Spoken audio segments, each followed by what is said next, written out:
Today's episode is brought to you by Create Engage, the specialist digital marketing agency for the disruptive management consultancy. Now, for long-time listeners, you will probably already know who we are. You may have even heard one of our ads on a previous episode of this podcast. But for those of you who don't, here is a short introduction. At Create Engage, we help you create an effective marketing strategy for your consultancy, a strategy that will resonate with your target clients. And then we support you by delivering the campaigns you need to turn that strategy into a reality, helping you to build your brand, raise your profile with your prospective clients, and ultimately generate return on investment from your marketing activity. Now, I could tell you about many of the great clients that we work with and the results we've delivered for them. But instead, I'm going to do something much more powerful and something that I would recommend you do for your own marketing. I'm going to let our clients do the talking for us. If you are currently thinking about marketing for your consultancy, you're going to want to listen to this. Create Engage started the process for us. They managed it end to end. They came up with some really creative ideas and we were really happy with the work that they did, which meant that we could just focus on running the business. Not only did we start conversations with clients that we hadn't spoken to before, but also there was tangible return on investment by some work that we were given. They've helped right from the initial shaping of the idea through to helping us work out what our end goal was. They've supported us with the visual identity and our positioning of the brand. We've had an immediate expansion of our network and have initiated a raft of new conversations with owners, CEOs in target client organisations, and has led to us winning new projects already. One of the greatest compliments, I guess, is that one of our competitors even said that they really like what we're doing with marketing and they wish they could be doing something as good. So from our perspective, we couldn't recommend Create Engage any more than this. I would certainly recommend Create Engage if you're a consulting firm. They really understand consultancies and the sort of challenges we face. And I don't think you're going to get much better marketing anywhere else. So I wouldn't hesitate to recommend Create Engage. They did a really good job for us. So if you're looking for an agency that can help you achieve the results that our clients just described, then head to our website, createengage.co.uk, where you can find out more about how we support consulting firms like you. You can download our latest ebook and you can get in touch to talk about how we can help you take your consultancy to the next level through digital marketing.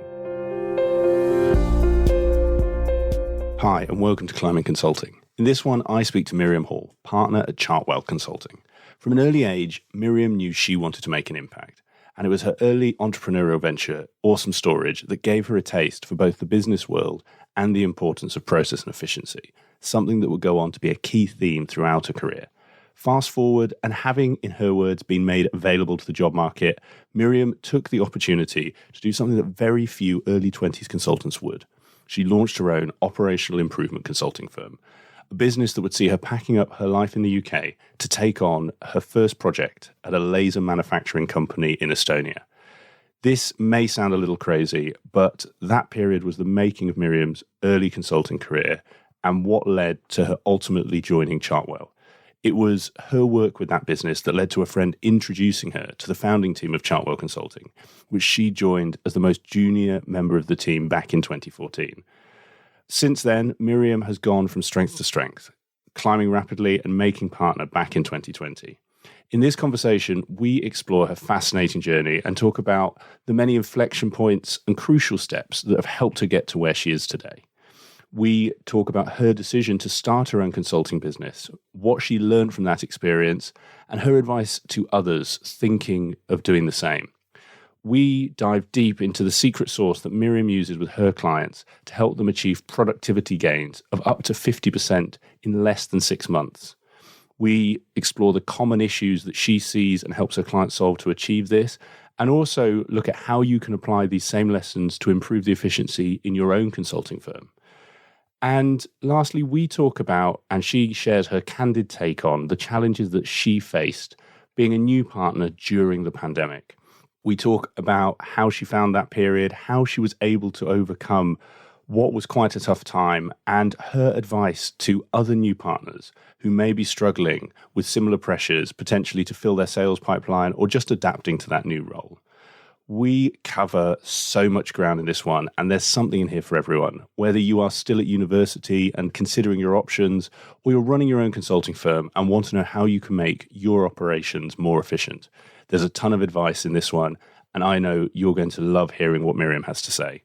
So with the intro over, all that's left to say is please sit back, relax, enjoy my conversation with Miriam Hall. Miriam, welcome to the show. Hi, Nick. Lovely to be here. Thanks for having me. Not at all. Thank you for making the time on what is a lovely sunny day as well. Gorgeous, isn't it? It is. I'm quite glad that we have aircon. Our client Numeritas has kindly lent us an office and the aircon is working. That was my big fear. So we are cool and comfortable for what is going to be a very good interview. And to start us off, for those who maybe don't know you so well, could you give an overview of your background and how you got to where you are today? Perfect. So my name's Miriam Hall. I'm a partner with Chartwell Consulting. Chartwell is a specialist operations consultancy headquartered in London, but with offices in Zurich, Berlin, and Boston in the US. And we help clients, principally in the manufacturing space, make transformational improvements to their output or productivity, typically in the range of between 20 and 50% additional output within the space of between 2 and 6 months. Personally, I grew up in the north of England. I studied physics and philosophy at Oxford and went straight from there into a career in consulting, almost exclusively now with Chartwell, where I joined in 2014 and recently, about this time last year, been promoted to the partnership. Amazing. Well, that was a very succinct overview. And I'm going to put it on my list, not for right now, but that statistic around, was it 30 to 50% in 2 to 6 months? 20 to 50%. 20 to 50%, yeah. Sorry. I'm fascinated to pick up on that, and we might do later, just because I think many consultancies, and I know this from when I was in the world, it's not always that easy to see the output and outcome. So the fact that you can confidently say that tells me there's something behind that I want to dig into. You might stonewall me and say that's the secret sauce, but we'll come back to that, Miriam. On the contrary, I want to talk about that as much as I possibly can. Well, we can definitely do that. I first though want to start with, I guess, a bit earlier in your journey, because you just mentioned there you've always been sort of following university in consulting, and I'm always intrigued by sort of people's backstories. And one thing in yours is actually your career hasn't only been in consulting, because you started a business at university. And two things jump out for me within that. One, just having the confidence or self-awareness. I guess the other, you mentioned you're at Oxford, and from what I understand of universities like Oxford, it's quite an intense sort of academic schedule. I went to York, fantastic university, but I got a lot of time to watch Jeremy Kyle. So, I had that space. But maybe you can sort of set the scene and tell us a bit about Awesome Storage, how it came to be, and the journey you went on with it. Yeah, so you mentioned the short terms at Oxford and Cambridge, and that's absolutely the case. You actually spend roughly half the year there and half the year back home.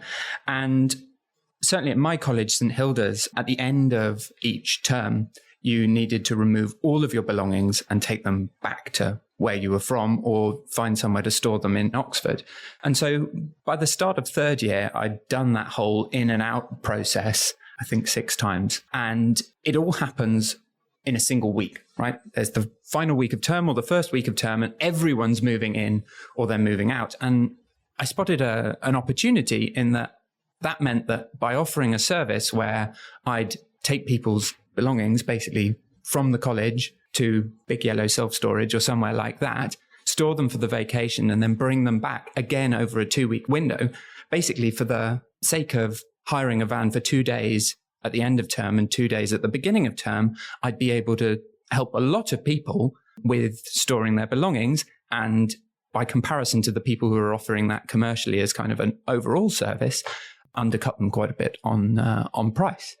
So that was the concept. And I guess, why did I think that I could do that? I guess no one had told me that I couldn't. And yeah, so in the UK, we've got some fantastic structures in place to help people who want to set up their own business, in terms of you can get advice that's free to you in terms of making a business plan and getting a mentor. So I did that over the gap between second year and third year. I got that advice. I wrote a business plan. I had everything planned out, and I did it for the Christmas holidays and the Easter holidays of that third year. After that, I decided to stop and focus on my studies. But it was an incredible experience in terms of learning a lot about just what it takes to run your own business. There's a lot to think about. I love it. And we will come on to how that's helped you with Chartwell today. In terms of, you mentioned sort of no one had told you couldn't do it. Is that just the sort of person you've always been? You know, were you the kid selling sweets in the playground that you'd bought at the corner shop, or was that the kind of first entrepreneurial venture for you? It wasn't exactly the first. I had a harebrained idea while I was at school that instead of it taking several weeks for someone to have their house redecorated, if we got half the school to go in, blitz the place, and then do the whole thing in a weekend, we'd be using up the free time of, you know, the students that wanted a Saturday and a Sunday job, and we'd also be able to offer a kind of advanced service. I've got the whole business plan. I think I've still got that written somewhere. I think it was the One Weekend Decoration Corporation, something like that. But that never went beyond the piece of paper. Miriam, if this was a different podcast, I'd dive right in, because I think that's a brilliant idea. Anyone with kids listening, or any younger listener, I think sort of like Changing Rooms the show used to be? Exactly, yeah, just like Changing Rooms. Well, I think we're going to talk about your experience of lockdown later, but over lockdown we had our house painted, and I loved the painter, a chap called Jamie. He was amazing, but it took about 4 weeks. And yeah, after having not a family member in the house for 4 weeks, I'm done with this. So I could see his 50 kids paint the whole thing, leave. Let's talk about that afterwards. I'm not going to derail. You'll realize I go off on a few tangents, but what led you, moving towards that consulting sort of career and the journey you've had? You did very well in the sciences. Like, there's a sort of natural path to go somewhere like Oxford, go on and follow academia. And I'm sure that was a route open to you. How did you decide to go into a business career? Because I say that feels like quite an important juncture in your journey, but for anyone listening as well, that's quite a big decision. What was it about following business that for you was, I guess, the area you wanted to focus on and almost close the door on, I assume, what could have been that academic career? Yeah. So actually, academia was never really the plan. I had the ambition to go get a good degree, but at that point, I wanted to have quite a tangible and direct impact on the world around me. And I think the impact that scientists, and I was a physicist, so physicists in particular, have it is immense, but it's less direct than the kind of immediate answer that I wanted to give to some of the burning questions. Specializing in particle physics, as I did in my fourth year, it'll be a little while before the knowledge that we're currently acquiring about the tiniest components of matter will actually become really relevant for new technology that's... You can't do the 20 to 50% in the 6 months with particle physics, I imagine. I don't think so, no. So that was the main thing. It was always that I wanted to have that really tangible and immediate impact. And I felt like business generally, not consulting specifically, but business generally would be the best way to affect that. I guess what took me to consulting within the wider world of, commerce in general was I felt like it would offer me an accelerated path for whatever it was that I decided that I actually wanted to focus on and do, having had that kind of intense crucible of experience in management and in different businesses would really help me accelerate and get to a point where I'd be able to have the maximum impact in the shortest possible time. And was that something that, I guess, came to you as you did the degree, or had you got that perspective starting it? The obvious question comes, what led you to do science as opposed to what you might call a more typical routine of a business and economics, PPE degree at somewhere like Oxford? Yeah. So as soon as I found out that it was possible to do a degree in physics and philosophy, there was actually no hope for me to do anything else whatsoever. I loved both of those subjects. At school, the idea of really finding out at a fundamental level what's going on in the world. And I think both physics and philosophy do that at slightly different levels and are asking the same sorts of questions in slightly different ways. Yeah, as soon as I found out that was possible, that was always going to be the course that I was going to do. I didn't have a clear plan as to what I was going to do after that. I just knew that a great degree like that would be very attractive to a number of different fields, and I didn't need to make that decision at that time that would be a good decision, whatever I then decided to do. Well, I think within that is some great advice for listeners, because I'm sure many of our listeners have children and some of those will be approaching that university age. And I think sometimes, particularly now, the cost has gone up, probably since you and I went to university. there can be a drive to look for a sort of input equals output in terms of degree equals job. And actually, I think your story, and we'll get back to it, the consulting side very soon, is sort of testament to that fact that actually if you do something you enjoy and you do well at it, the doors open. And who knew you'd go from particle physics to operations consultancy? You might tell me that's where all of the Chartwell partners have been, but that feels like a really good thing for people to take as well, of actually you don't have to go and do a finance degree to go and work in banking, let's say. Yeah, I think that's especially true in the UK. I think I work a lot in Germany. We have an office in Germany, and there you see a lot more people taking a degree which is very clearly directed at a potential career. I think in the UK, we're much more laissez-faire about, provided you've got a good degree and you've demonstrated that you've got that academic rigor and that you can do it, necessarily the connection between what you're going on to do and what you studied isn't so far. Yeah, no, I think really good point. And that the point of other countries brings me on to actually another part of your journey, and I guess the earlier part of your journey, but we're starting to go into consulting here, Miriam, which is, it just jumped out when we were talking ahead of this interview, that entrepreneurial side. You mentioned you decided to go off to Estonia and start your own consulting business. That led to me a whole load of questions. I'm not going to throw them all at you, but can you maybe set the scene for our listeners on where that came from and what led you to do that? Yeah, so I'd been hired straight out of university by an operations consultancy, and I'd been very, very firmly bitten by the bug, by that kind of central, crucial idea. Unfortunately, it didn't work out at that firm, and I found myself made available to the job market a little bit sooner and more unexpectedly than I'd perhaps envisaged.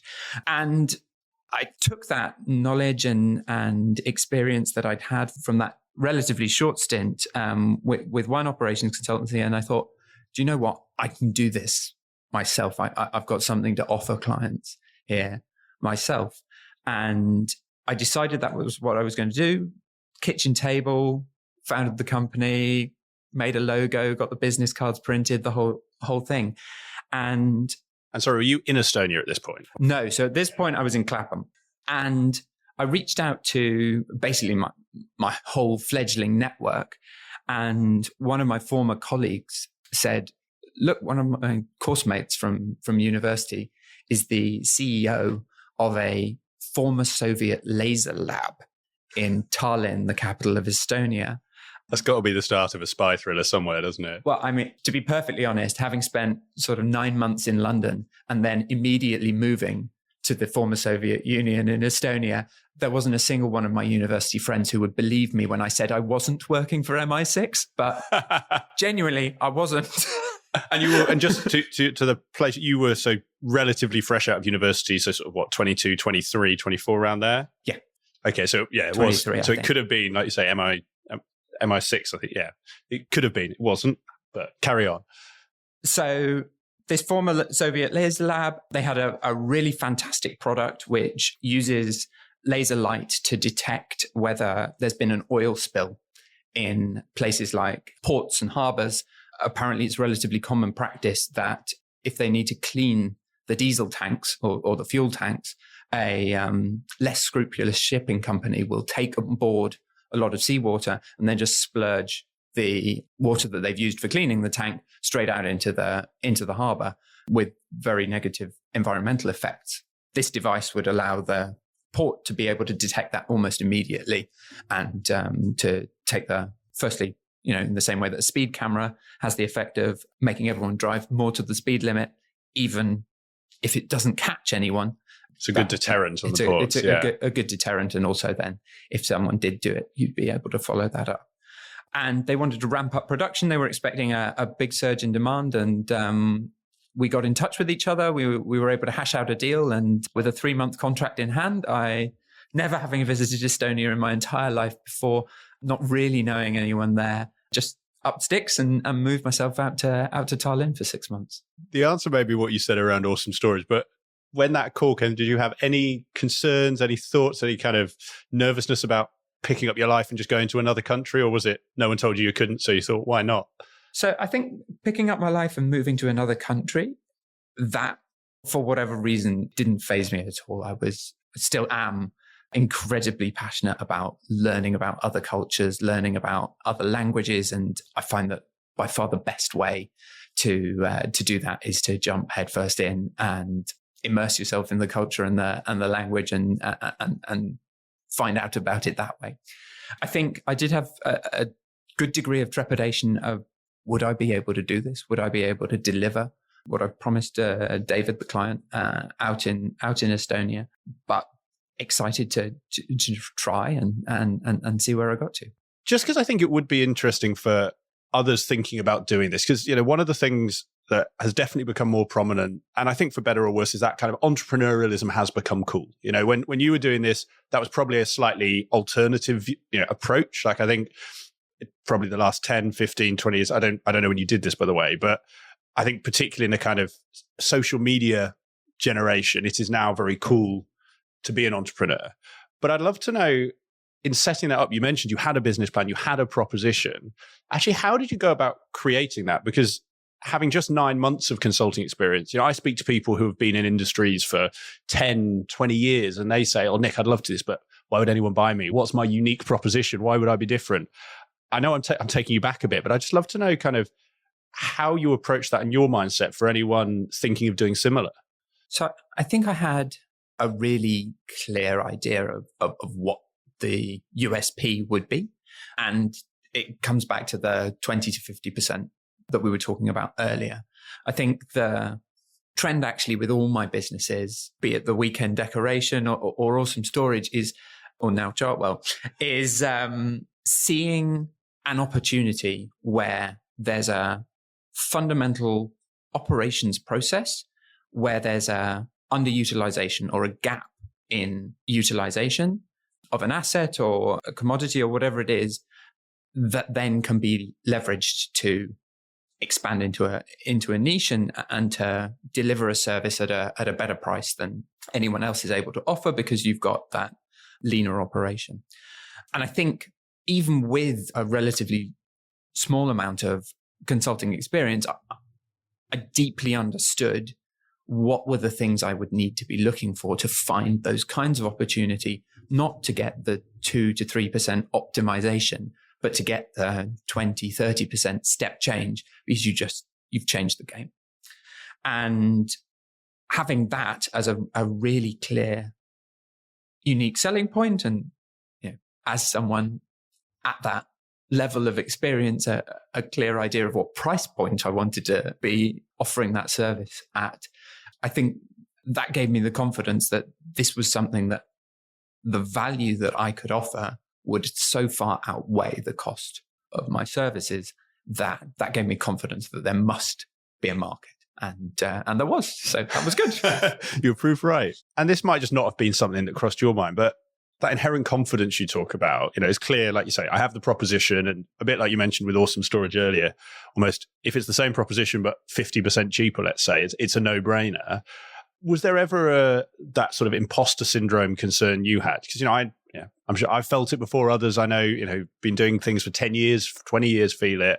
And I'm conscious I want to come on to how you got all the experience, but you had 9 months before, and I loved your phrase, you were made available to the market. Was that ever a concern, or was it, like you say, you felt you had done enough, you understood it, you understood the value you could provide, and therefore you were comfortable? Or was that ever something, when you were flying off to Estonia to be the head of process improvement for the laser company, did that ever cross your mind, and how did you deal with it if it did? It certainly did. I think I've always been a very driven person, and I was very keen, I think, within myself to show that this was something that I could do and I could succeed in, and that I wanted to prove that.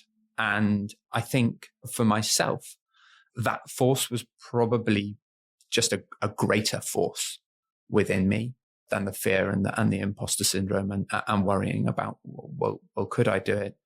There was an element of, I felt like I had to, and that meant that I was going to do it, come hell or high water. I love the drive from that. And I think to your point, particularly when you're young, I know I had similar drive, albeit I went into a state agency and it didn't end up so well, but I've lived to tell the tale, so it couldn't have all been bad. It's not quite as exciting. There were no lasers, I must say. Some dodgy flats in West London, but that's as far as I got. But I know what you mean, that kind of, I guess there is an element of within that the why you are doing something as well? Because and these are my assumptions, you're not asking whether you agree or disagree to me, but I'm interested in your thoughts of, I think now entrepreneurship's so cool. Some people do it to, I'll start a consultancy to show I have. It's almost like it used to be cars, now it's entrepreneurship. Whereas I think, to your point, having that inherent drive to start your own business is what led you there. And that's not to say that those who work for consultancies now, that there's no better or worse. It's a different approach. And I think that the passion there highlights there's that drive that you need to do your own thing. Otherwise, you might not get on the plane to Estonia and go out to the client that, leads on to where you are today. Yeah, absolutely. I think the other thing that I had at that point was, you could look at it the other way, right? And say, well, I've just been made available to the market. Perhaps I'm not very good at this thing. Perhaps that's a sign that I should give up. And actually, I think my experience up to that point had been that everything that I really wanted, I never got first time. Like Oxford, I had to take another year, interview again. They turned me down the first time. Various other things like that, getting knocked back and then trying again and actually then ultimately being very successful with that thing was an experience I'd had multiple times in the past. And I think that was another thing that gave me a degree of confidence that it was worth a shot. And is that something you think's carried you through the rest of up to now, that sort of journey? We'll come on to Chartwell in a moment, but is that something that's always stayed with you? That kind of, I know if I keep doing what I know, it's going to work out. Is that just something that you think has held and helped you as you've gone through your career so far? Absolutely. And I think there's not a blind faith that it's going to work out, but that there's that history and that experience that actually sometimes things take 2 or 3 tries before they're genuinely very successful. And that being able to have that learning experience, get knocked down, but actually dust yourself off again and go at it again is one of the things that, those are parts of the ingredients of success. We talked about science earlier. That's the scientific method to an extent, right? You try something several times and you see what the results are. And I think that perseverance is essential to a lot of business. Just because I can't think of how we're going to talk about this before we go sort of anywhere else in the show, I do just want to ask, and this might just be in terms of, you're just very good at learning and studying, but I think this is particularly for anyone who either wants to learn about your sort of area of consultancy or just a specialism. You mentioned in your first organization, you've been there about 9 months. That's not a long time to learn an approach to consulting, how to deliver the savings you talked about. How did you learn it so fast? So I think on reflection, I probably hadn't. You're 1 page ahead of the client. That's all you need to be, isn't it? My estimation of my understanding and abilities was probably at that time considerably higher than the actual facts. I think there are a few really core basic concepts around the utilization of assets and in particular around bottlenecks in a manufacturing process, which it would take you a very long time to work them out in theory from a piece of paper. But once someone tells you what they are, you're like, oh, well, that's quite straightforward. And just being kind of ruthless and relentless at applying those principles and concepts can be a big factor in getting a big result. So I think that aspect, I certainly felt like I understood. And I think looking back, that bit I did understand. There's a lot more, which I think I've benefited a great deal from being within Chartwell and having the experience of the founding partners around me to share that and help me learn that and grow that. Just because you've talked about it there, Miriam, and I said we would come to it. So I did a little bit of operations consulting back when I was in consulting, and you teed it up there with there's sort of some secret sauce, some things that once they unlock, those efficiencies in assets and production. And I'm sure it's not purely things that can be applied to manufacturing. I'm sure it can be applied to others. So I'd love to know what they are. What are those, when you go into an organization or a manufacturing plant, what are those things where you're like, change these, that'll be a 50% in 6 months? What are those core elements that time and time again you find solving unlocks that efficiency? So it varies a lot industry to industry. But if I take an example of a client that I'm getting the train up to this afternoon, they are in food manufacturing.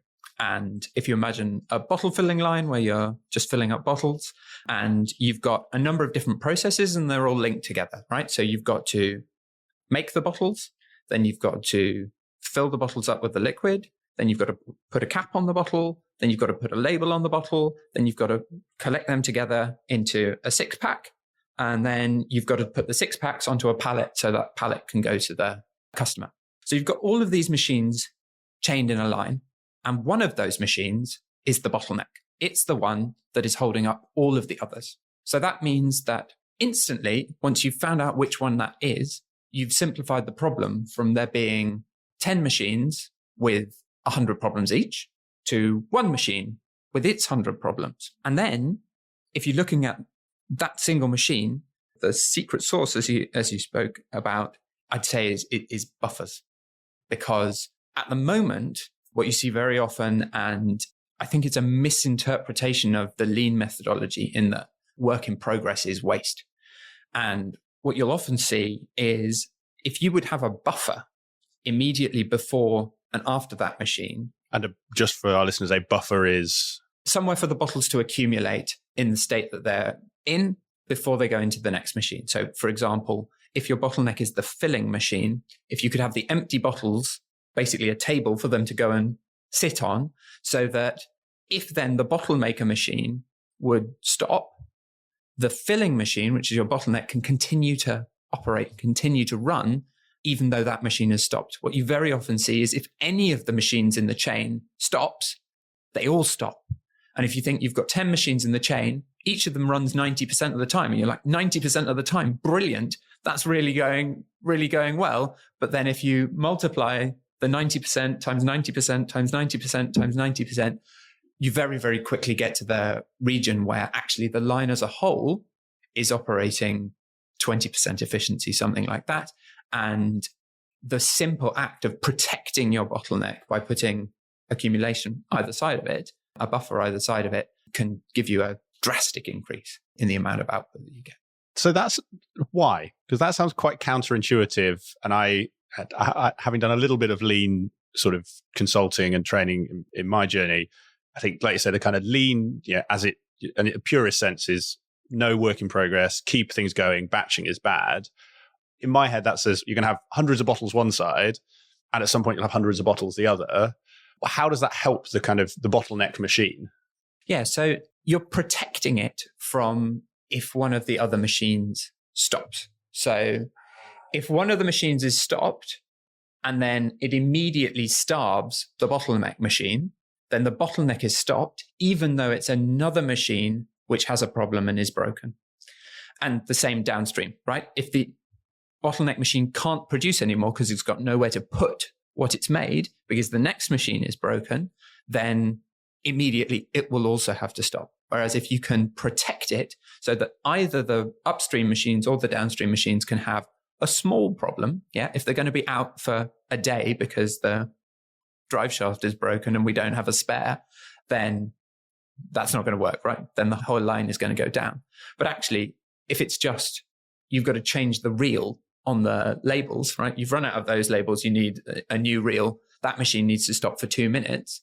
Actually, those 2 minutes really add up. And if the bottleneck can continue producing during that time, it can have a transformative effect on performance. Fascinating. So almost the old adage of go as fast as the slowest member of the team or the slowest machine is incorrect. So you'll never be able to go any faster than that. But if you protect the slowest member of the team, and you make sure that they can walk all of the time, and the fast members, they can run ahead and they can then have a sit down and a break. But if you just make sure that that one is protected and nothing ever gets in the way of them being able to walk, except when they themselves need a rest in this example out on a hillside. Thank you for running with my metaphor as well. Then that's the essential to getting more output out. Now, that's one example from the fast-moving consumer goods industry. In a chemical plant, some of the same principles apply, but you'd also be looking at a batch chemical plant, for example, you'd be looking at a much stronger application of the SMED process. So basically asking 4 questions about every single step in the cycle. Do we need to do this thing? Can we do this thing outside of the cycle of this reactor? can we do this thing in parallel with something else that's going on? And then the last question, can we do it faster? And you just go through every single step in the process, ask those 4 questions, and you'd be amazed at what you find out when you ask those simple questions. And to the point around sort of, I guess, broadening it out, does that apply equally if it's a people business, a services business? I appreciate you probably can't let stuff pile up on, whoever is its desk, or maybe you can. Maybe if you've got a bottleneck person, do you follow a similar approach, keep them working and that SMED, or are there other things that help that? Because I think that's again where, just from my own experience, the drive for efficiency can sometimes be seen by boards, but also the people doing it as a bit of a negative of the consultants are here, they're just going to make me sweat. And, if I was filing 10 things, I'll now file 20 things. Actually, how does this translate? And is it possible to unlock that level of improvement in people-led businesses as well? It absolutely is. I've got 2 clients at the moment, which are very people process based, and absolutely a lot of the same tools come into play. And actually that SMED process and asking those questions like, do we need to do it, can have really profound effects. I can think of a people-led process that we were working with a few years ago, where there was a quirk in the way that the system was set up, such that if you wanted to print an invoice, you could press the print button, and what that did was it immediately sent the invoice to the printer. But things had moved on since the system had been installed, and clients wanted their invoices by PDF. And how we did that in this client was we printed it, we walked over to the printer, we scanned it, we emailed the scan to ourselves, and then we sent that by email to the client. And it sounds daft, but what is the person who's doing that process able to do to change the process that they're working within, except tell their boss that this perhaps is something that we shouldn't be doing, when there are hundreds of things that they're telling their boss that they shouldn't be doing? So identifying that one thing was costing nearly a forest worth of trees, along with 5 or 10 people basically doing that full time, when you added it up over the office of 100 people, meant that we were able to put a very clear business case together, go quickly to IT and being like, can we have a print to PDF button? Which we got in 2 weeks, stop the unnecessary walking, stop the unnecessary use of the trees, and drastically improved the process for that business. And I think it's important to go in with that mindset. Let's make the people who are running these process lives easier, and let's have that be the foundation of the savings that we're going to get, not just with the mindset of, okay, this process should take 10 minutes. You've done it in 15 minutes. There needs to be a stick here. That's also important. You need that process control, but actually, fundamentally, this process takes 10 minutes. How could it take 5 minutes for everyone all the time is a much better question to ask in terms of getting the value and also getting people on site.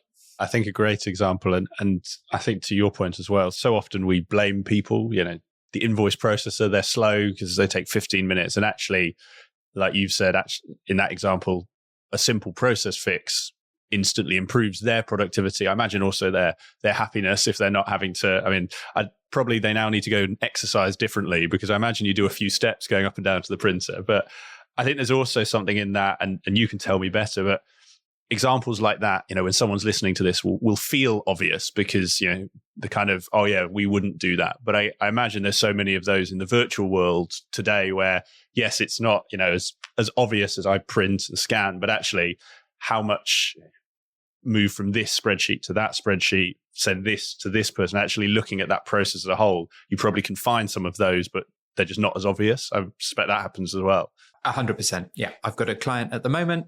One of the main parts of one of the roles is moving documents it's actually downloading documents from a system, saving them to their desktop, and then uploading them to another part of the same system.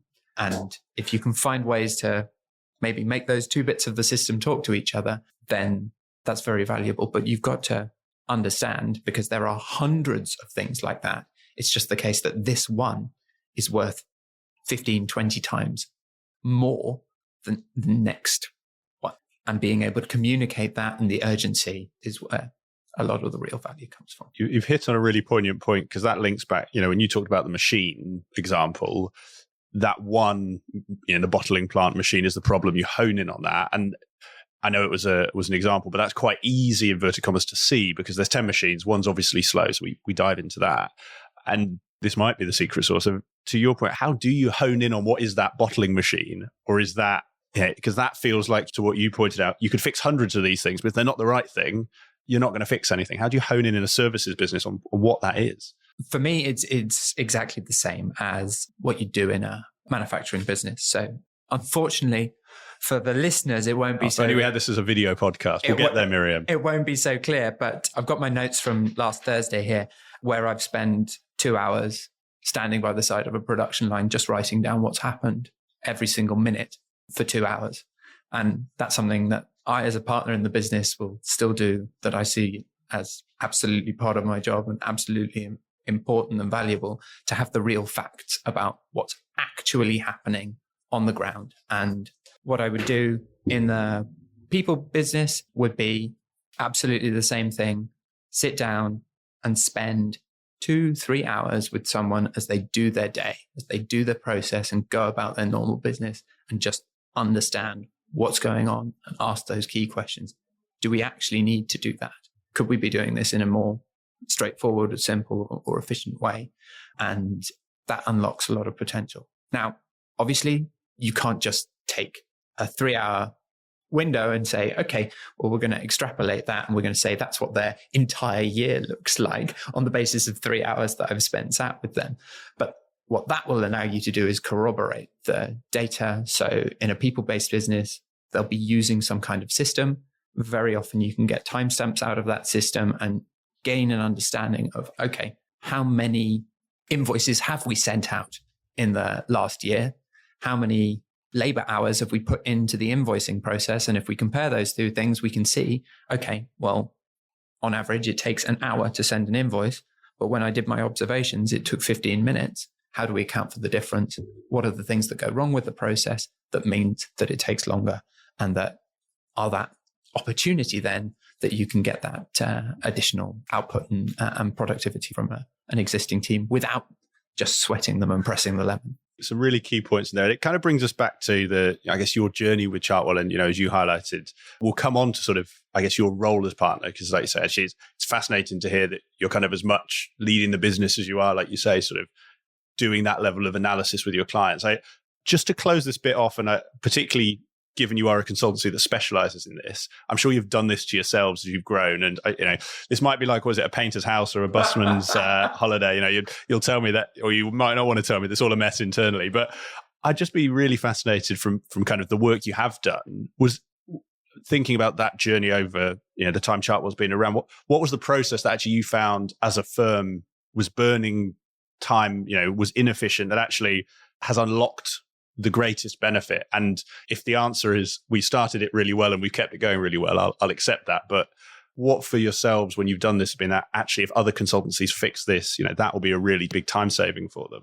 So I can think of two. And I think, to your point, it's very frequently that I look at our internal process and I say, goodness gracious, if this was a client's process, I would have a lot of recommendations for how they can improve it. So one is that, we've grown from a business that when I joined it was 7 people, 4 of them partners, to now being over 60 people spread across 4 different offices across the world. And I think one of the transitions that we needed to make, and that I think a lot of consultancies who are going through that journey and changing size like that, is actually there comes a point when it's no longer appropriate to have every partner involved in every decision. And you need to delegate some responsibilities, and you need to say that, okay, that area, training, for example, that's one of the partner's responsibilities. And whatever happens, they are enabled to make the decisions in that space, and the rest of the partners are going to trust them to make the right decisions and not interfere if they've made a decision which perhaps they would have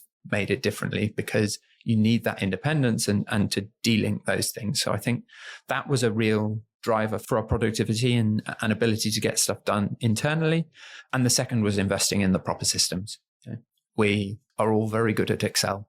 And we had great joy and pleasure in building very complicated Excel spreadsheets that would calculate our invoices and calculate who needed to be where, when, and these sorts of things. And actually putting in place a proper system that could back that up was a lot of effort, but I believe it was well worth it. Two great examples. And I think that the second one, I laugh because it does amaze me. What we do in marketing, the amount of firms when we speak to them, the CRM system is a spreadsheet. I think we'll probably touch on the first one actually as we talk through your journey with Chartwell, because I'm really interested in when that inflection point for the partnership came in that sort of, to your point, that kind of delegation. But let's pull us back to your journey. And almost like you said, you joined as, I think, one of the most junior consultants when you were 7 people. And that's kind of a small family. 60 is a large tribe, or, where I live, a small village. But that's a lot of people. You don't know everyone, and not in a bad way, just as you grow, that relationship changes. But I'd love to, a bit of a whistle stop, but understand your journey with the firm, because going from junior consultant to partner is not something that many people do. So maybe take me on the journey of kind of how has that time been, and any particular sort of inflection points, either in size or in terms of your sort of stepping up to different grades, that have really had an impact on you. Yeah, so I joined the firm when we had the 4 founding partners, all of whom had at least 10 years consulting experience under their belt, most of them with more like 25. And then there was me, John, and Lawrence, who were less than a year out of university, all of us.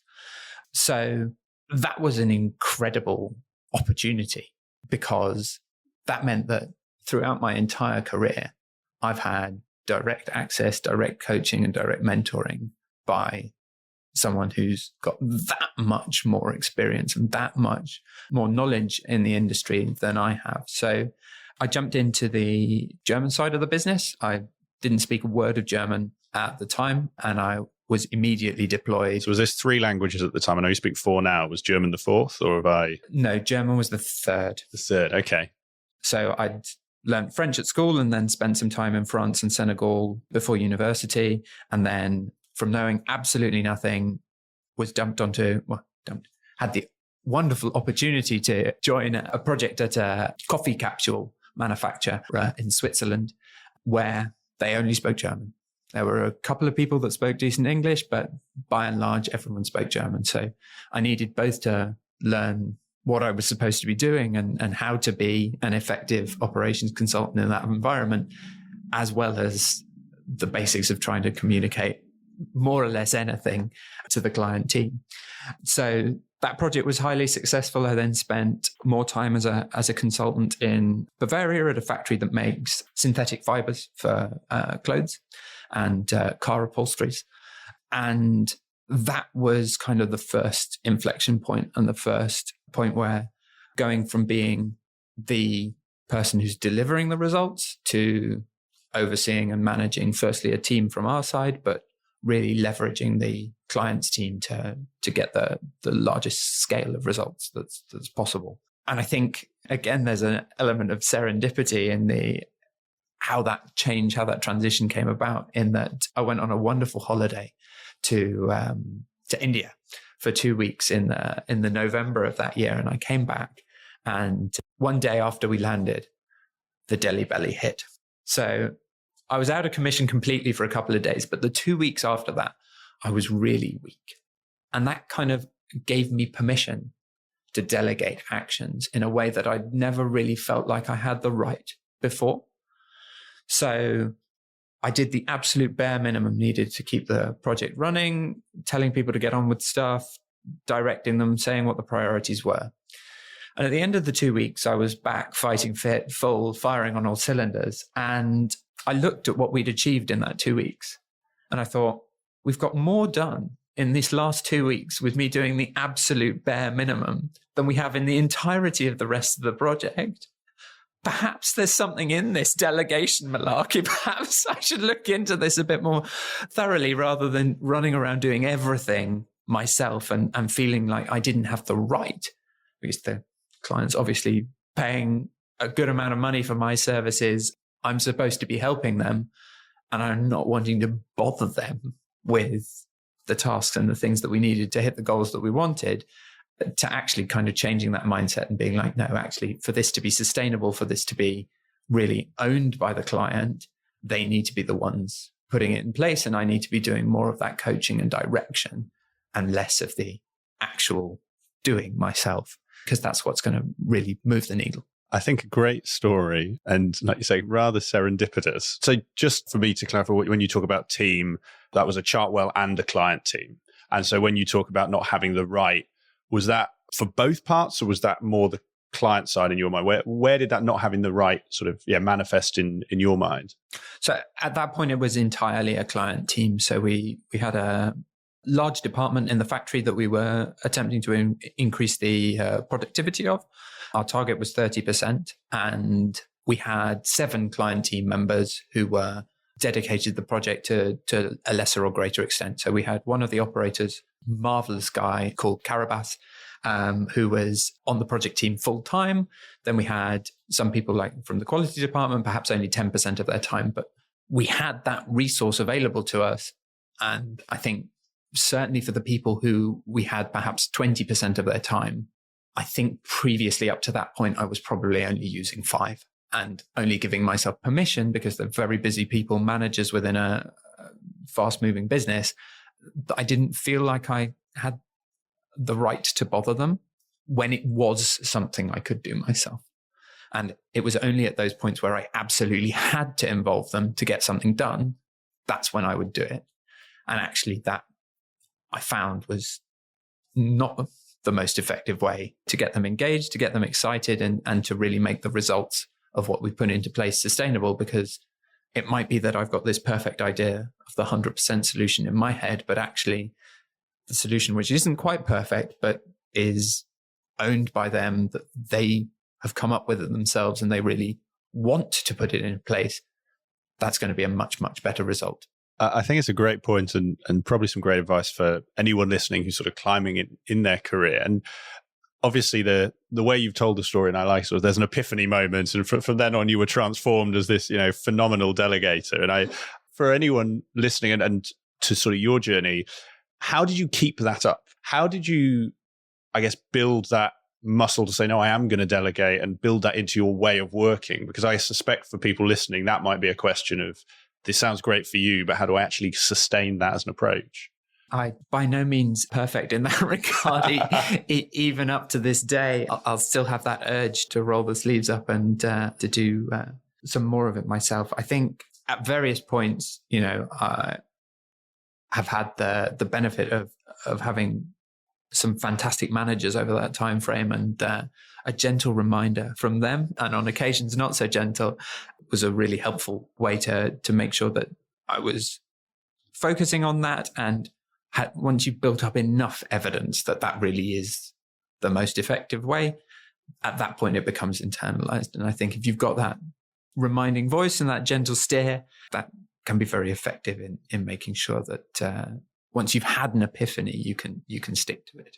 No, I think a really good point, and I'm going to come on to that. You mentioned around the mentorship, and this sort of talks a bit to the length of time you've been with Chartwell as well. It's quite unusual in today's age. It's not completely uncommon, but a lot of people will, move after a few years. And I think the really interesting element is actually the firm's speed of growth, because I know people who will stay at a firm where, it grows, but not sort of that exponential, 7 to 60. And I'd just be really interested in almost how you navigated that, or how you'd recommend others do. Because like you say, when there's 3 of you and 4 partners, you're in effect, you've got 4 mentors between 3 of you. So what's that? A sort of 1 and a bit of a mentor each, give or take. Your maths is probably better than mine being a physicist. But as you grow as a firm, there's going to naturally be a point where there's more of your junior peers than there are partners. And so you could assume that mentorship ratio decreases. And that's where I think often people will feel, oh, well, it's not like it used to be. Did you ever need to get yourself comfortable with that change? And if you did, how did you approach that journey throughout the growth to still see the value you were getting from the firm, and not, I guess, feel sort of disenfranchised because, oh, well, when it was 7 of us, we used to do this, but now we're 60, we've got to do something different. How did you manage that yourself? Because I think that's again, a really interesting element of, a journey like yours where there is that growth. Yeah. So I think I was exceptionally lucky in actually having made the decision to go and support the German business. because that meant that the partner out there, my good friend Avold, he and I were working in very, very close concert for the first 4 years of my career. I was entirely doing projects in either Switzerland or Germany, working directly with Avold and directly under Avold. So because we had a fantastic working relationship and because that was always direct, there was never any question during that period that the new people coming into the business were anything other than people for me to help guide and coach and to help learn. There was never a question about anyone kind of coming in between us and that causing the type of disenfranchisement that you alluded to earlier. It sounds like, and this might just be really, you've been quite lucky in some of these instances. And 100%. I mean, hey, yeah, I'm not going to begrudge you luck, but I wonder, are there any elements in that journey with Chartwell that haven't gone so well? And almost how did you find yourself having to, I guess, push through those? Because it might have just been all smooth sailing, but I'm sure it hasn't. Well, it definitely hasn't been. And, you know, the flip side of that coin of being one of the most senior juniors and there always being that gulf between you and the partners. On one side, that's an incredible development opportunity and there are no shoes that need to move up and for you to be able to step up into them. There's always that headroom, always that space to grow. But on the other side, you're always at the bleeding edge of something has never happened before. It needs to be invented, especially for you. And that's always going to be slightly behind the curve of where you're actually at and even further behind the curve of where you think you are. And you know, there's been cases in the firm's growth where that waiting for things to catch up and waiting for a new structure to be developed has been difficult and put me in a space where wondering whether sticking with the firm and continuing is actually going to be the best thing. I think in every instance, once the solution was found and put into place, that answered those questions and kind of saved the thing. But absolutely, there's been points where I have felt that disenfranchisement. I haven't felt like my contribution had been recognised at the level that it should be, and those I think were the points that I was looking around and wondering, you know, are there other options? And this might be advice you give to your team now. It might have been things that the partners did for you as you were coming up. But for anyone who's experiencing that themselves, you know, what advice would you give them in terms of how to approach it internally? Because I think it's often those difficult times that are the hardest to talk to someone about it or put your head up. And that's where it can seem very easy just to jump firm when that might not be the right move for you. So how did you or how do you advise others to approach that, to kind of flag where things are going wrong and how to fix them? So clear communication is the thing that I'd really advise. I think it's happened to me in the past as a manager when someone has come to me very unhappy and they've then said, you know, things have gone too far. This is how it is. I'm leaving. And actually the problems that they've brought up and the things that obviously should never have been allowed to get to that stage. But actually, I as a manager had no idea that was going on. And I was mortified to hear how upset they'd been and the difficulties they'd been having.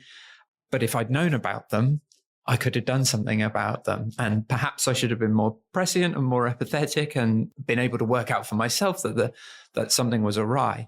But I think if you can, and you've got someone that you've got that relationship with where you feel like you can go to them and you can say, look, this is the situation. There's this thing where I'm not happy and these are the reasons that I'm not happy. Then you've at least given the firm and the people you're working with the opportunity to try and fix it. In some instances, that's just not going to be possible. Yeah, we've got example from the past from within Chartwell, for example, of someone who wanted to be home every single night, and that just wasn't something that we were able to promise would be the case with needing to support clients on site. And if it's a bottling machine and you can't see the bottling machine, it's much more difficult. Not impossible, but it's much more difficult to generate the change and generate the improvement. So there's going to be instances where you can't work those things out. But in other instances, perhaps it's a simple misunderstanding, or something has been set up without a structure. It's been allowed to drift in a certain direction. It turns out that direction is very negatively influencing one of the team, but you've got no idea. And you also think that perhaps they're empowered to change it. So the fact that it hasn't changed is an indication to you, well, okay, it must be fine because otherwise so-and-so would have said something. I think if you can make that clear communication, that's going to be the best route. I think a great point, Miriam. And like you say, I think we all do it. It's easy to think that others are being malicious to us for whatever reason. I can't remember. I think it's a Tim Ferriss quote, but it was, don't blame on malice what can be attributed to busyness. And I think that sticks with me all the time because we all do it, down to, oh, so-and-so hasn't replied to my email, are they ghosting me or have I done something? But I think, like you say, in a sort of manager, team member context, particularly when you're a smaller consultancy, sort of boutique consultancy, everyone's there to help each other. And something else I want to turn to, and I think we've talked about your career journey as a whole, and there's an inflection point, and I'll kind of let you take this as you see fit. But I always think that step to partner is an interesting step, if you like. And I think one of the biggest shifts is around you go from, call it a sort of delivery person, you're an expert, you're doing, to actually you're running the business. And part of that means you're selling work, you're winning work. And I'd be really interested. I know you talked about kind of, there was a time in the pandemic where this sort of all was brought home to you quite a lot. And I just love to understand, tell me about that time and actually how you overcame it. Because I think that is a really big inflection point for some partners when suddenly it's not all smooth sailing. So I know we talked about it before, but could you, for our listeners, set the scene and kind of, talk about that journey for yourself? Yeah, so I guess from that point where, I mastered the art of delegation in inverted commas, I realized it was an option, I think is more accurate. And I'd run a couple of projects more in Switzerland, and then took on responsibility for a whole engagement with one of our large German chemical clients. I had quite a natural transition from just finding additional opportunities within a given site where we could help a bit more and helping the client to understand that there might be a cost associated with that, to getting references, warm referrals into clients that we hadn't worked with before. And that kind of expanded in quite a natural way from just delivering to being in that kind of sales and finding new clients role. And that happened all quite naturally until in March of 2020, we went from a position as a business where we had 90% of our consultants build out with firm pipeline and expectation for the next 3 to 6 months of the revenue that we were expecting from them, to within a single week going to having perhaps 1 or 2 consultants globally who were able to continue their work because they were supporting key industries and they were supporting the output of a food factory, for example, and therefore were considered key workers and could continue on site. And I think dealing with that as someone who perhaps in their entire career up to that point had maybe 3 or 4 weeks where I hadn't had client work and hadn't been out helping the clients, to going to a situation where I was in a small flat just south of the river in London with me and my partner, and nothing from a client perspective that I could be doing and could be helping with. And that, I think, is something that is going to happen in a less extreme way, probably. But, those leaner periods are going to happen to anyone in the consulting business, and unless they're very, very lucky at some point in their careers. And I think being able to refocus, come back to your USP and what exactly it is that you want to help clients with, understanding, well, okay, at this time, in this moment, who will be needing that kind of service, and reaching out to them and retaining the faith, that you've done that great work in the past. You've got those relationships with people. They might not even need you right now, or in this instance, actually be able to use your services right now. But coming back to that and having that self-assurance that it is just a dip and that it is going to come out the other side, and keeping doing the things that need to be done to make that possible and to enable that. I don't think it's easy. I think from a mental health perspective, it's a tricky one, but switching to, perhaps a more activity-based way of evaluating your performance and saying, right, if I have done these things, then that's still a good day.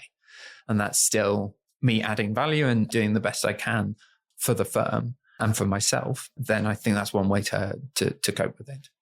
I think there's some fascinating points there, and to what you said, that mental health side as well, because particularly in an industry where it's client focused, you're working, your value to the industry, but part of that your self-worth is on client deliverables.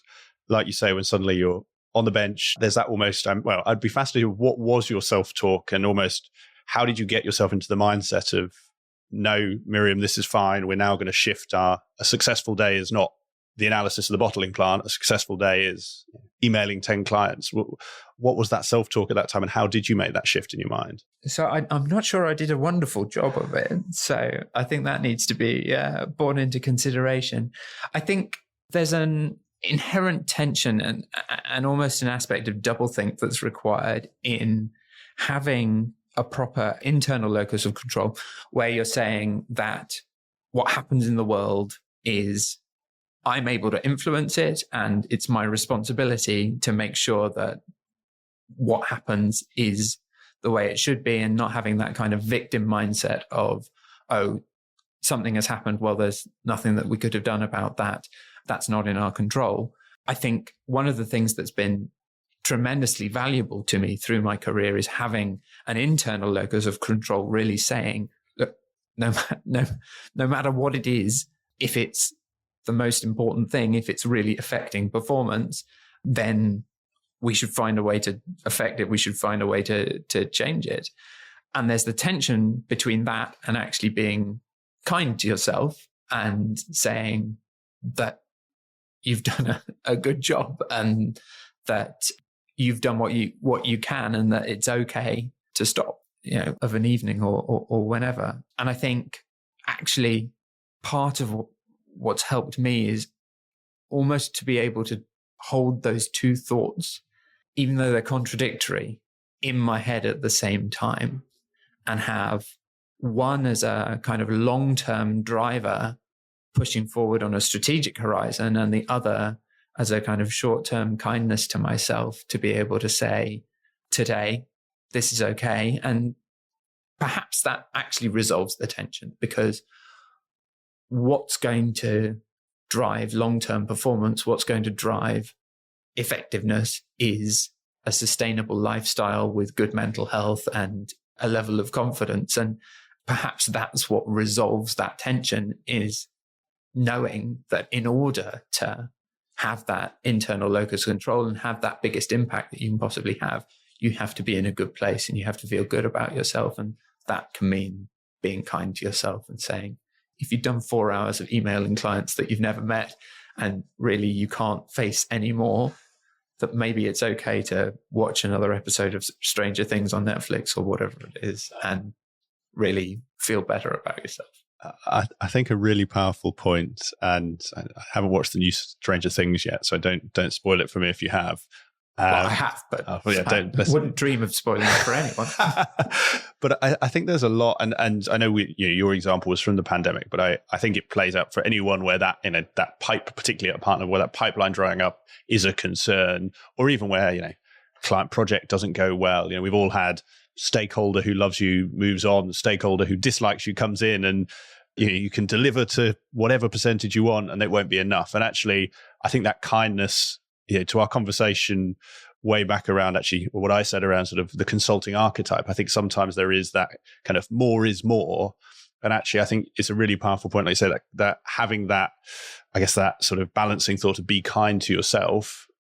You can send emails for 24 hours a day, but if you're then, you've burnt yourself out, you're shattered, or, you've worked too hard, I think that it's not good for you long term. And it's interesting. One of my guests that I had on recently made that point of kind of consulting as a black hole. No one's going to tell you to stop, and it will just absorb. And myself, I know I certainly had this when I was a junior consultant. Kind of more was more, until I was like, bugger this, I'm done. And actually, it's only now I'm a good 10 years or maybe 7 years older, you realize actually that self-love, that sort of kindness, probably would have checked it. Did anyone care if I wrote an email at 8 p.m? Probably not. And I think for, hearing someone like yourself sort of at that partner level is really powerful, because if you've done enough of the right things, stuff will work out. And sometimes you do just need to put the laptop down. So I think it's a really good point. Is there anything else you found? There's probably nothing as profound, but I won't make assumptions, that has helped you as well. That checking yourself and go and watch Stranger Things, I think is great advice. Is there anything else as almost you had that in the pandemic. We've now had the opposite, I imagine, where the world went from silence to, there's make hay while the sun shines, and there's a lot of hay to make. Maybe a better question is, how have you carried that forward into a world where at the moment there is abundance in the consulting industry? How have you fought the urge to say, we'll sell that project and I'll just work Saturday, Sundays and through the evening? How have you balanced that in the good time as well as the less good time? I'm not entirely sure I've managed that at all, to be honest.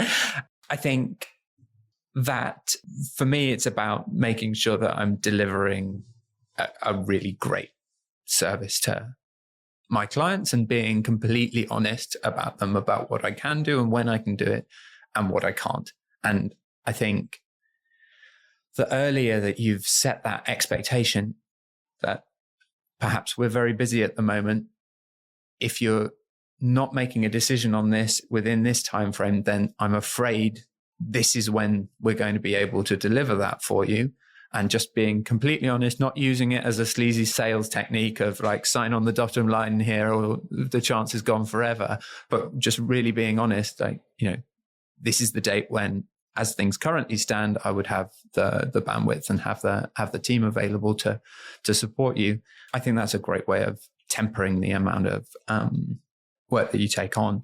I think the other thing that we can do as a partnership is share some of the load. So when one of us is having a particularly purple patch and there's lots of clients wanting their help, then we can muck in and spread some of that load. And that's something that I've done for other partners in the recent past. And equally, I've had other partners come in and deliver a piece of work to a high standard with someone that, I've got an incredibly strong client relationship with, and just knowing and having that confidence that they're going to do a great job and that I can trust them to manage that relationship, keep that sweet, and that I can come back to it when I've got a bit more bandwidth because they've done a good job. So that's important too. Great points. I think talk a lot to the delegation and communications themes that have come out of this. India is on the list, so I feel like I might need to go to get a story as good as the delegation story you had. But maybe the message is better than the what caused it.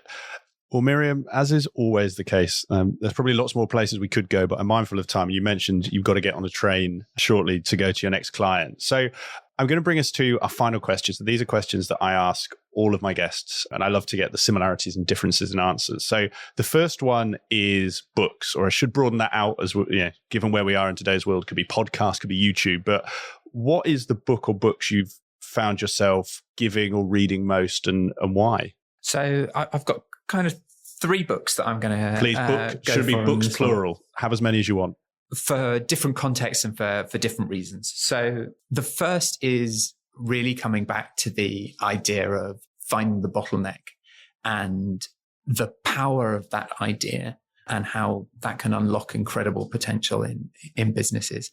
So it's a book called The Goal by Eli Goldratt.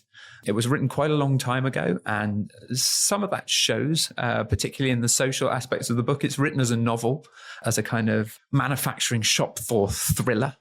And there's bits of it that are exceptionally cheesy.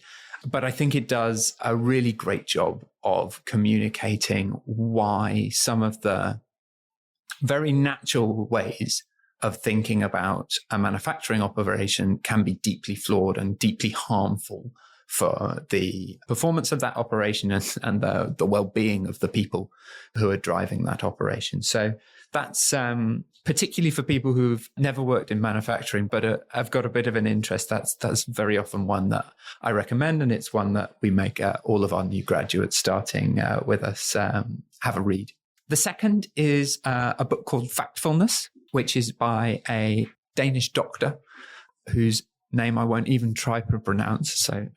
And that speaks to a number of different points, not around business, but around the world that we live in and how it's changed, and actually how much progress has been made in the last period of time in terms of improving people's standards of living and improving the conditions of their lives. And one of the things I love about the book is that it's really concentrated around a number of different chapters, each of which is concentrating on a kind of natural human instinct or bias, which prevents us from seeing the world as it really is and understanding the facts of what's actually going on.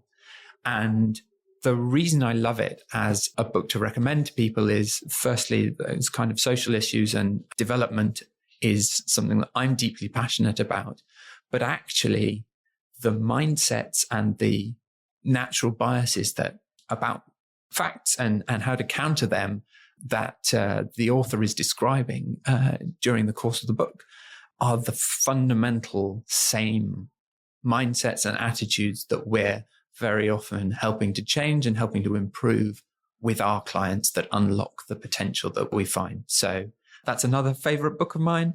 And the last one is A Closed and Common Orbit by Becky Chambers, which is science fiction.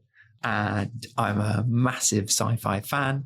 And this is a book which I think gives an incredibly human story, which I feel very connected to in a completely fantastical setting. And so completely unrelated to business, but I'd feel remiss if I didn't recommend that book too.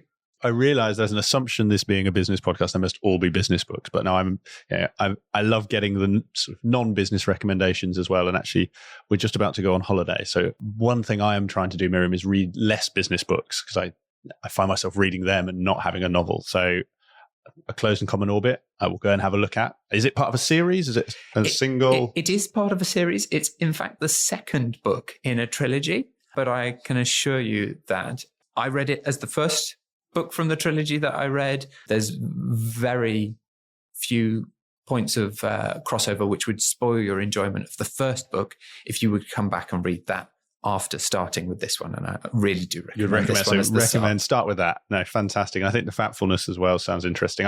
The goal I'm going to go and look up, because I've read a book that's very similar to that. I don't think it was The Goal, but something, a similar sort of novel of the factory and how it was all improved. I will do that after, and I'll try and dig it out. And then the last question, and this could be a sort of recap of some of the things we've talked about. It could be new points, but you have three people in front of you. One is just about to start their career in consulting, yourself just out of university. One is 4 or 5 years in, I sort of say manager grade, but there's somewhere they've got those options, they've got a bit of experience. They're probably, managing a team like you were at that point. And then there's one who's just approaching partner. And the question is, what one piece of advice would you give to each of them? Yeah. So I think I'm going to give one piece of advice to the new person, which will equally apply to the other two, and then perhaps the same piece of advice to the manager and the person approaching partner. So to the person who's just starting out, I think I'd try and offer some real advice around the way that they think about what they're doing. And we talked about it with factfulness just then. We talked about the internal locus of control earlier on. But I think there are a number of core mindsets or attitudes which can really accelerate your development as you go through your career, and have massively benefited me going through mine. So one that we talked about was assuming positive intent and saying, okay, is it really likely that this person has deliberately written this email as an attempt to politically undermine me personally out of the 30 recipients that are on the email? Or could it just be they're trying to do their very best to help the business, and it has this unintended, that perhaps they should have thought about, but they haven't thought about, political consequence for me, and just coming in with that underpinning of, no, fundamentally, almost everyone is trying to do a great job. They're doing the best that they can with the resources that they have available to them, and coming at it with that positive intent. So positive intent is one of them. making decisions based on real facts. And actually, one of the things that it took me a long time, longer than it should have perhaps, to learn was actually to have the humility to see what's really actually happening, rather than coming in with confidence and some assumptions and a hypothesis about what's going on, and cherry picking and finding what I was expecting to find, and rather actually taking the time to really gather the information in an unbiased way, and having the humility to recognize when perhaps you do have a bias, and to allow yourself to see what's really happening, and to perhaps be surprised by what the right thing to do is going to be, different from the hypothesis that you had maybe coming in. So that would be to the person who's just starting, although I'm sure there's aspects of that would help at any level. And I think for the manager and the person approaching partner, I would just say, really put the client at the center of everything that you're doing. Really listen to them, really try and understand the situation that they find themselves in as a company, and also as that individual that you're speaking to at that moment. Even if that's not the person who's paying the bill, even if that's not the person who's hired you, really taking the time each time that you have one of those interactions with a member of the client's team to say, right, how can I help this individual as much as I possibly can in this moment and at this time, is something that I'd say has been the foundation of all of the success that I've had so far. And it's something that I'm constantly trying to remind myself and do as much as I can, even in those really busy periods that we were talking about, just really being present, understanding the person that you're speaking to, and understanding how you can help them as best you can. Amazing, Miriam. Well, I think some great advice, and I think a really nice place for us to finish. So thank you very much for today. I've really enjoyed it, and I didn't think we were going to be talking about Estonian lasers at all. I knew we'd go to Estonia. I wasn't expecting lasers and everything else. And I think some great stories and just really poignant points that people can take along that journey. So thank you very much for today. I think the only other question, if anyone wants to find out more about yourself or wants to find out more about Chartwell, they've been sold on the vision and wants to join, where would you point them to? Where can they get in touch? Brilliant. So LinkedIn, Miriam Hall, partner at Chartwell Consulting, will point you right. And then our website is also a great place to find out more and get in touch, which is www.chartwell-consulting.com. Fantastic. Well, so that people don't have to write those down as they listen, I will put both in the show notes. So put a link to your LinkedIn, put a link to the website. People, if anyone's listening and wants to go and see those, as Miriam says, you can find them there as well. So thank you, Miriam. And all that's left to say is enjoy the rest of your week. Thank you. I hope you enjoyed today's episode of Climbing Consulting. If you have any guest recommendations, comments, ideas, thoughts on how I can make this show better for you, just drop me an email. It's nick@createengage.co.uk, and I really look forward to hearing from you.